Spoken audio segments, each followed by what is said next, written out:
I'm 30. I was married to my wife Elena for 5 years. Together for 8. We had a house, a routine, plans for kids, the kind of life that looks stable from the outside. Nothing flashy, nothing chaotic, just steady. At least that's what I thought. About 2 months ago, I got a message from a number I didn't recognize. No name, just a photo attached. It was Elena, sitting at a restaurant, across from a guy I had never seen before. They weren't just talking, they were holding hands.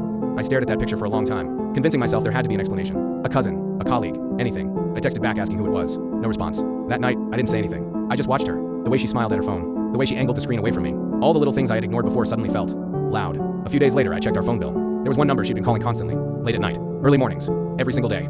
I saved it. I didn't call it. I decided to follow her. She told me she was working late that Friday. Something about a deadline. I said okay, acted normal. But I left the house 10 minutes after she did. She didn't go to work. She drove across town, parked outside a small apartment building. I stayed back, watching from the car. And then I saw him. He came out to meet her, kissed her like it wasn't new, like it was routine. She went inside with him. I wish I could say I left. I didn't. I went up. I don't even remember climbing the stairs. I just remember standing outside the door, hearing laughter from inside. Her laugh. I knocked. A few seconds later, the door opened. And when it did, everything I thought I knew about my life collapsed in about 2 seconds. Because it wasn't just him. There were pictures on the wall. Of them. Together. Vacations. Holidays. Time stamped. Not months. Years. He looked at me like I was the stranger. And then he said something I will never forget. He said, "Who are you?" I laughed. I actually laughed, because it didn't make sense. I said I'm her husband. And that's when his face changed. Confused at first. Then something worse. He turned and looked at her. And quietly asked, "You told him?" She didn't answer. She just stood there, completely frozen. That's when it hit me.